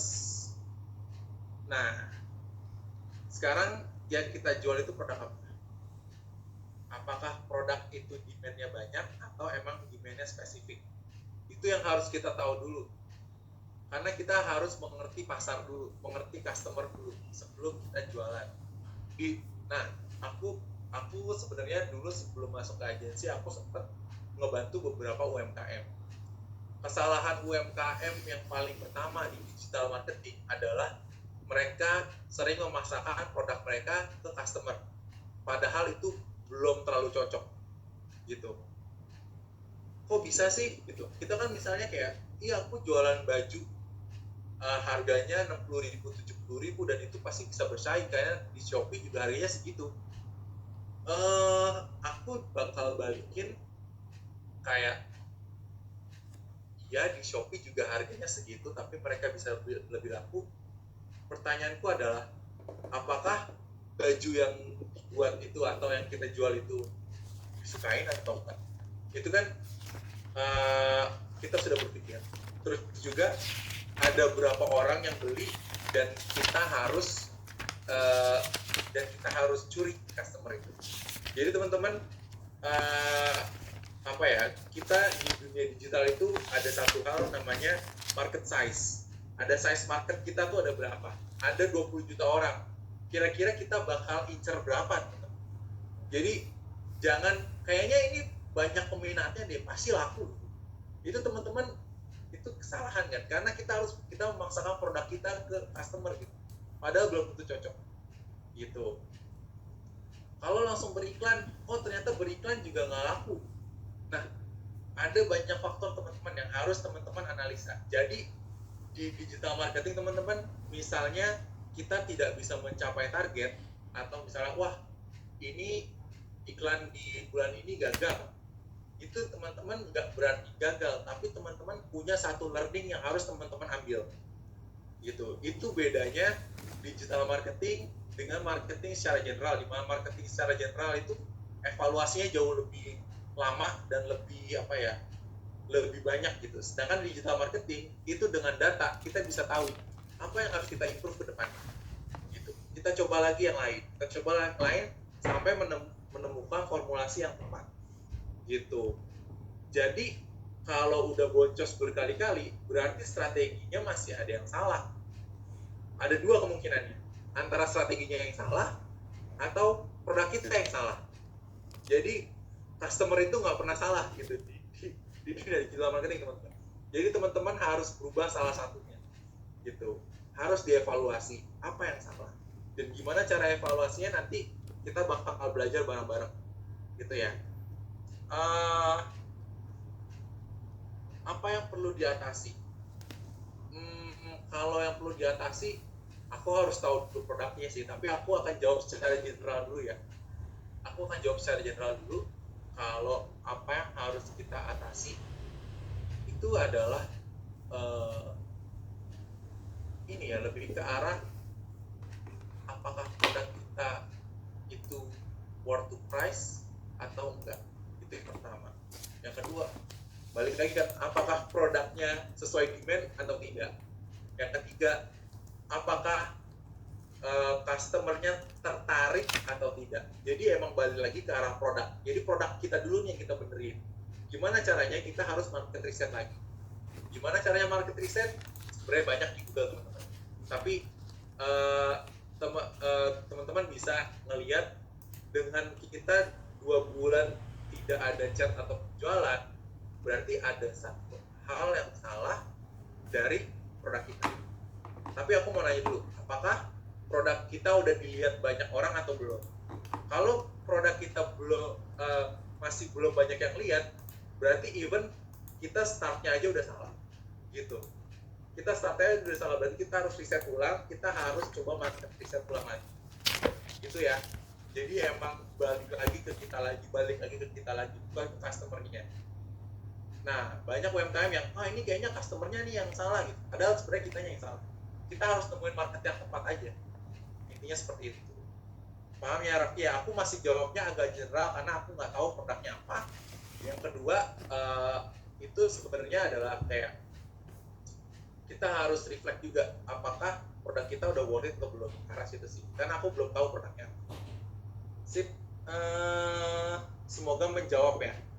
Terus ada harus lihat pasar dulu, seperti musim dingin, apakah kita kerja di digital marketing, ada produk perusahaan tapi sudah aku jawab dulu ya, berarti harus riset pasar dulu, terus baru bikin produk seperti musim dingin, oke, minum teh hangat. Apakah kerja jadi digital marketing itu terkadang belum ada produk perusahaan, tapi kita sudah bekerja seperti strategi yang pasnya untuk produk saat ini? Aku bakal jawab belum tentu gitu.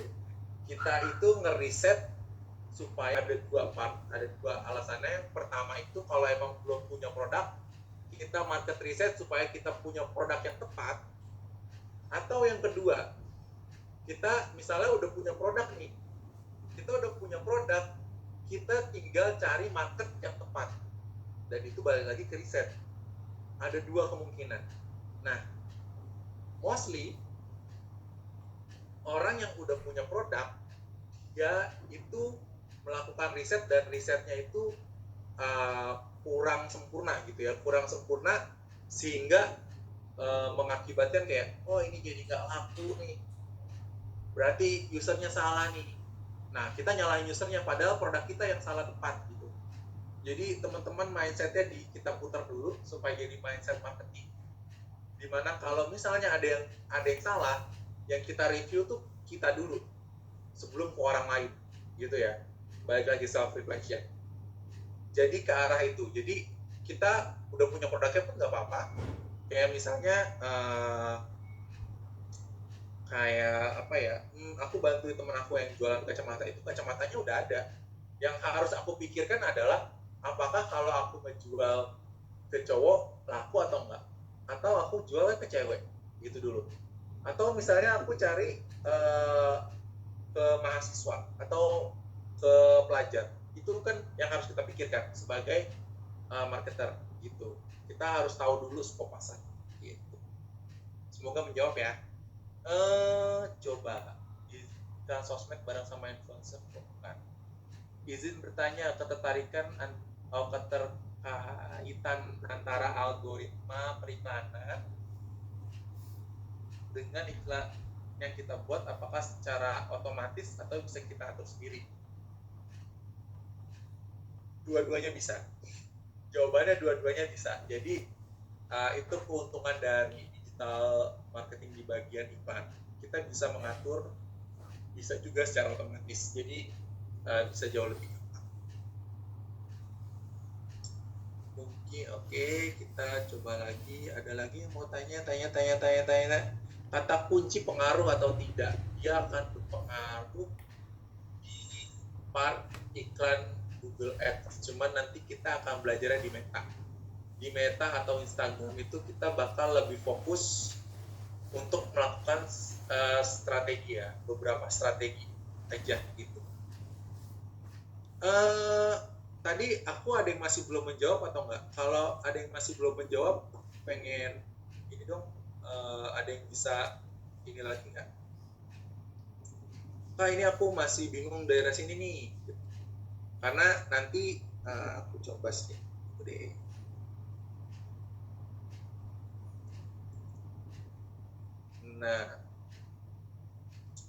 Nah, tadi kan kita baru belajar marketing secara general ya teman-teman ya. Nah, nanti di pertemuan berikutnya kita bakal coba memahami skop digital marketing secara luas dulu. Gitu. Di sini sampai sini masih ada yang mau tanya? Kalau nggak, aku balikin ke Mikan ya. Coba aku balik dulu deh. Oke, gimana teman-teman? Masih ada yang mau ditanyakan atau sudah?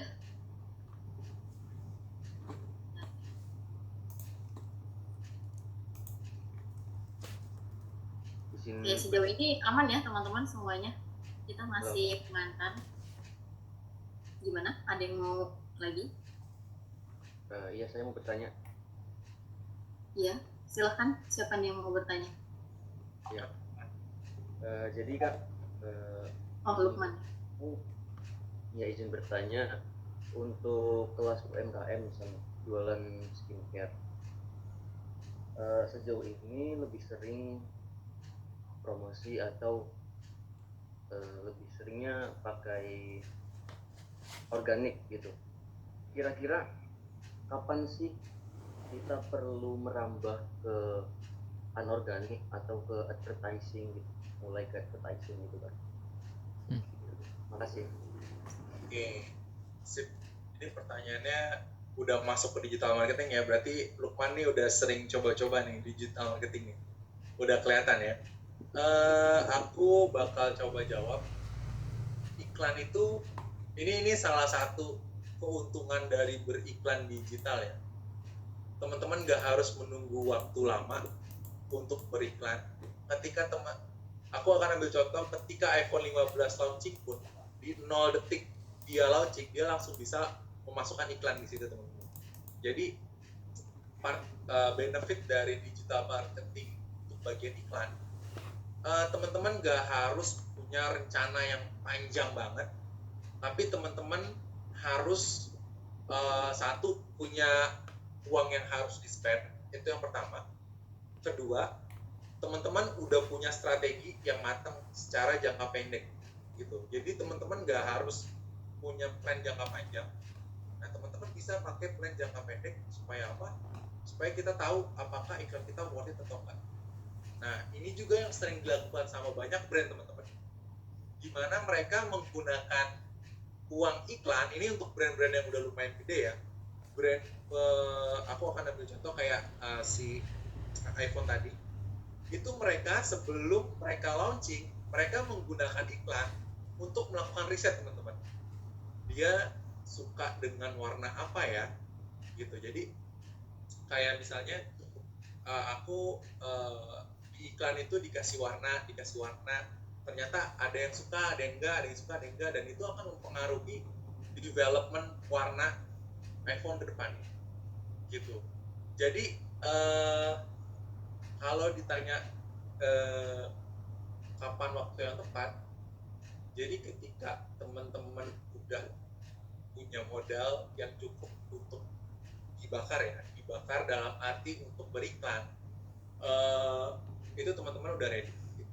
Nah, berikutnya aku mau tambahin juga nih. Jadi kalau teman-teman beriklan, teman-teman mindsetnya itu harus sebagai marketing ya, bukan sales. Jadi kalau teman-teman berpikirnya hanya jualan, itu teman-teman masih kurang tepat ya. Aku bilang agak kurang tepat. Kenapa? Karena di dalam beriklan, teman-teman nggak cuma fokus jualan, tapi ada satu lagi yang sering dilewatkan sama UMKM, yaitu growth, perkembangan. Apakah teman-teman berkembang atau tidak? Kayak misalnya aku ambil contoh nih, ini udah 35 nih, masih aman kan ya? Masih aman ya? Aku ambil konteks ini dulu aja deh. Aman ya. Misalnya teman-teman punya usaha, aku akan ambil contoh jualan otak-otak gitu kan. Nah, harganya teman-teman, harganya itu harganya 1.000. Teman-teman punya modal 10.000. Berarti teman-teman harganya itu 500 deh. Teman-teman jual 10 dengan harga 1.000. Bener kan? Berarti kita punya keuntungan 500 rupiah. Ini secara marketing ya, belum secara digital marketing ya. Kita punya 500 rupiah sebagai keuntungan. Kalau bikinnya 10. Nah, kalau teman-teman bikinnya 20, harga modalnya jadi 400. Apakah teman-teman bakal ngejual dengan harga 1.000 juga? Atau teman-teman turunin jadi 900, taruh 400, kalau 5% lagi, berarti atau teman-teman jual 800 gitu. Coba dijawab di chat ya teman-teman. Kalau teman-teman bikin 10, harga modalnya 500, dijualnya 1.000. Kalau teman-teman bikin 20, harganya jadi 400, apakah teman-teman tetap jual dengan harga 1.000 atau teman-teman jual dengan harga 800? Coba jawab teman-teman. Ini part dari product development ya sebenarnya, marketing product development. 800. Oke. Tetap 1.000. Oke. Jawaban nggak ada yang salah ya teman-teman ya. Di sini kita coba mengasah strategic thinking kita, tetap 1.000. Yang aku coba mau tanya dulu, yang 1.000, kenapa tetap jualannya 1.000? Kenapa tetap jualannya 1.000? Tetap 1.000 tapi dikasih diskon jadi 800 gitu ya. Harga coret di ini dong, di Shopee ya. Kenapa harganya tetap dijual 1.000? Kalau teman-teman sebagai orang yang jualan.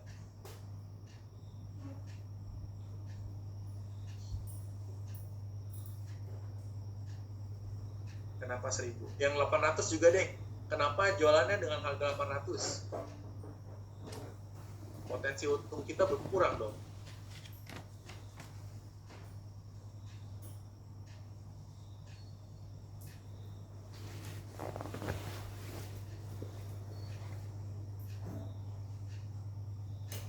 Kenapa? Ada yang tahu nggak alasannya?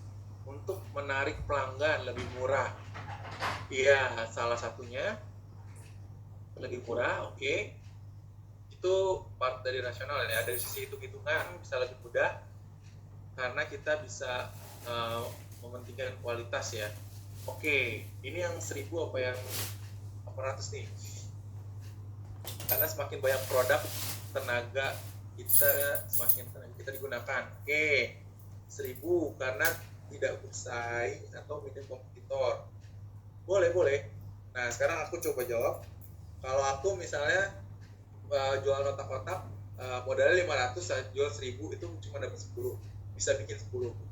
Kalau bikin 20, modalnya itu 400, aku bakal jual nggak 1.000, nggak 800. Aku bakal coba jual di harga 500 dulu. Aku nggak dapat untung, tapi aku market riset dulu. Market riset dengan harga murah. Kira-kira seberapa cepat lakunya dulu. Ini udah masuk dari mindset marketing ya. Jadi teman-teman nih yang UMKM, walaupun modalnya terbatas, kita juga harus bisa memikirkan apakah demand kita cukup atau enggak gitu. Jangan kita langsung kasih harga pasar. Banyak UMKM yang sulit banget untuk jualan karena dia langsung naruh harga pasar, belum tahu produk kita. Aku bakal labelin otak-otak aku dengan nama kayak otak-otak Bang Faldi gitu kan, otak-otak Bang Faldi. Wah, itu terkenal. Itu di mindset orang udah langsung ada harga 500. Orang pada beli dulu. Terus aku coba di batch kedua, aku coba jual lagi dengan harga 500. Terus aku mikir, apakah dia orang yang sama yang beli atau enggak? Kalau dia orang yang sama yang beli, berarti kemungkinannya tinggal dua. Antara dia emang pengen beli murah, atau dia emang suka karena produk aku enak. Tapi biasanya, walaupun kita jual dengan harga murah lagi, dengan untung yang sangat tipis gitu kan. Aku ngambil contoh lagi. Ketika ada orang yang balik lagi, berarti kita tahu otak-otak kita udah enak. Bener gak?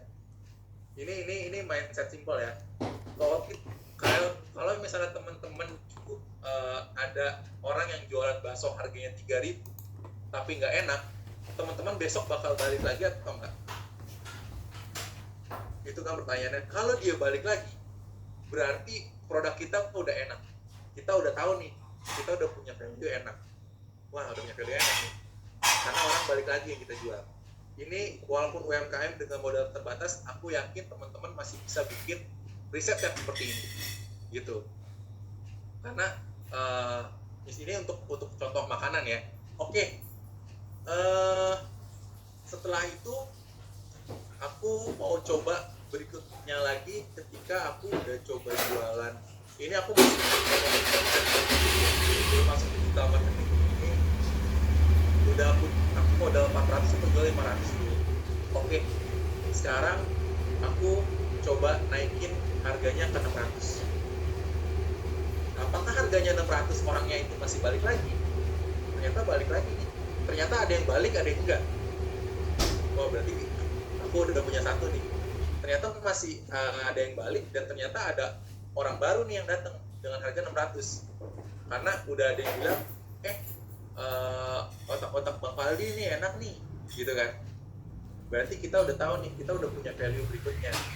Dimana ketika harga kita enak, ternyata masih ada customer yang mau ngikip sama kita. Itu kan part dari strategi marketing. Tinggal kita, kayaknya kalau aku nambah modal 100 perak lagi nih, aku bisa bikin banyak rasa nih. Aku coba bikin banyak rasa. Set, aku jual di harga 700, naik lagi. Jadi gitu teman-teman. Journey dari marketing itu, kita gak usah berpikir bahwa aku harus jual segini, ini segini, ini segini, ini segini. Tapi yang harus teman-teman lihat, itu satu risetnya buat growth. Ini aku mungkin ngomong secara teori ya. Walaupun in practical, aku lebih banyak strateginya secara digital, bukan secara offline. Tapi aku akan kasih secara offline dulu supaya teman-teman bisa paham gitu. Karena mungkin digital itu menggunakan istilah-istilah yang cukup asing kalau teman-teman belum pernah belajar. Jadi end resultnya kita bisa ngerti dulu gitu ya. Nah,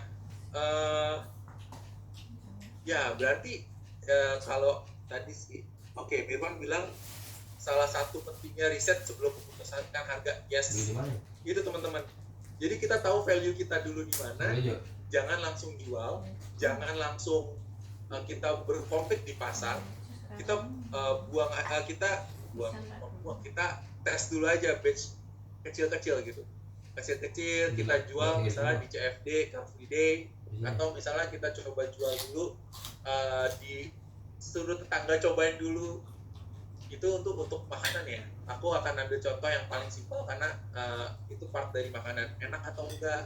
setelah itu baru kita bisa menentukan pelan-pelan.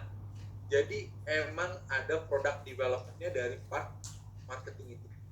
Itu ya. Tadi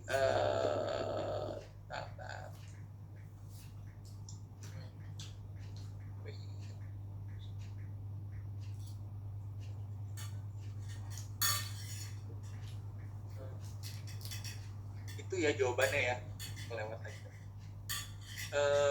Semoga menjawab. Jadi kita nggak perlu, jadi kalau kita udah UMKM modal terbatas, kita udah punya dua limitation nih. Kalau teman-teman UMKM kita udah punya dua keterbatasan, satu modal, dua UMKM. UMKM itu part dari keterbatasan kita dan part dari benefit kita gitu ya. Jadi yang harus teman-teman lakukan adalah putar otaknya gitu. Jadi kita harus berpikir kreatif, makanya UMKM selalu berkorelasi dengan usaha kreatif ya. Karena emang UMKM dituntut untuk melakukan hal yang kreatif. Even kita jualan otak-otak aja tadi kan, itu kita harus berpikir kreatif. Kita riset dulu, kita A, B, C, D sampai kita bisa menentukan harga. Setelah menentukan harga, kira-kira customer mana nih yang cocok, kita coba jualan ke orang yang suka seblak. Orang yang suka seblak suka juga nggak sama tempat. Terus kita jualan juga nih sama bapak-bapak yang suka ngopi di pos ronda. Kira-kira dia suka juga nggak? Oh ternyata udah kita tes ke 10 tipe, yang suka cuma 3 nih. Pelajar sama bapak-bapak yang suka ngeronda nih. Nah berarti kita udah punya nih value pasar yang tepat nih. Nah itu baru bisa kita jual mereka. Jadi jualnya jauh lebih. Nah itu secara offline. Nah nanti secara online kita bakal belajar apakah orangnya cocok atau tidak. Gitu ya. Oke. Kayaknya aku ngomongnya kelamaan ya. Sorry ya teman-teman. Aku balikin lagi ke Vika. Oke, terima kasih banyak Mas Fali atas sedikit pengantarnya pada malam hari ini. Mungkin kita cukupkan dulu untuk sesi tanya jawabnya teman-teman, karena kita sudah lewat juga, sepertinya teman-teman sudah mengantuk. Oke, sebelum ditutup silakan buka kameranya teman-teman, karena mau diabadikan dulu nih bagi teman-teman yang hadir pada malam hari ini ya, sambil pengumuman sekilas sebelum kelas ditutup. Nanti akan ada form feedback yang perlu teman-teman isi, nanti silahkan diisi ya. Jadi absensinya itu nanti berdasarkan feedback. Jadi kalau teman-teman isi feedback itu sekaligus absen ya nanti dihitungnya. Terus mau ngingetin lagi, jangan lupa untuk save nomor saya ya teman-teman, supaya lebih mudah nih komunikasinya ya. Save nomor saya, terus habis itu disclaimer dulu teman-teman, untuk kebetulan kalau saya sendiri sebagai fasilitator tidak ada background di digital marketing. Jadi nanti kalau teman-teman ada pertanyaan seputar digital marketing, itu silahkan langsung ditanyakan ke Mas Faldi.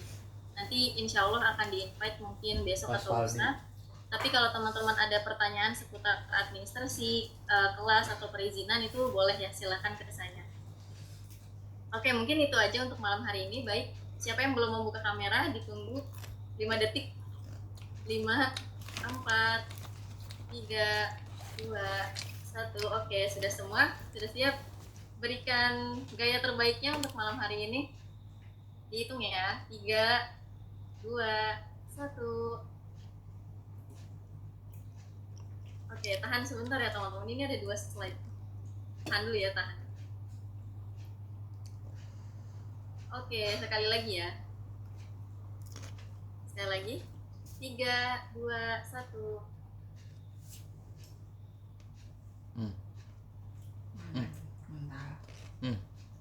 Oke, baik. Terima kasih banyak teman-teman atas partisipasinya di malam hari ini. Selamat istirahat ya. Insya Allah kita bertemu lagi di hari Jumat, 2 hari dari sekarang, tanggal 10 November. Jangan lupa persiapkan dirinya. Untuk feedbacknya nanti akan menyusul, sama jangan lupa ya, mulai besok berarti sudah bisa dikerjakan untuk resolusi langit, yaitu sholat duha dan juga tilawah minimal 5 ayat. Oke, mungkin terakhir dari Mas Faldi ada tambahan lagi Mas? Sebelum ditutup. Udah gitu sih. Nanti kita bakal bahas, aku cuma bilang aja di pertemuan berikutnya kita baru bahas kerana digital marketing dengan skop-skopnya dan peluang karirnya. Gitu. Jadi kita mau bahas secara overview dulu, baru nanti kita bakal masuk satu-satu ke detailnya. Oke, sip. Persiapkan diri ya teman-teman semuanya, jaga kesehatan, tidur yang cukup, olahraga, makan yang bergizi. Mungkin terakhir mohon maaf ya agak molor waktunya. Saya selaku fasilitator mohon maaf apabila banyak kekurangan pada sesi kali ini. Sampai jumpa di sesi berikutnya. Kalau begitu kelasnya saya tutup. Wassalamualaikum warahmatullahi wabarakatuh. Terima kasih semuanya. Waalaikumsalam warahmatullahi wabarakatuh.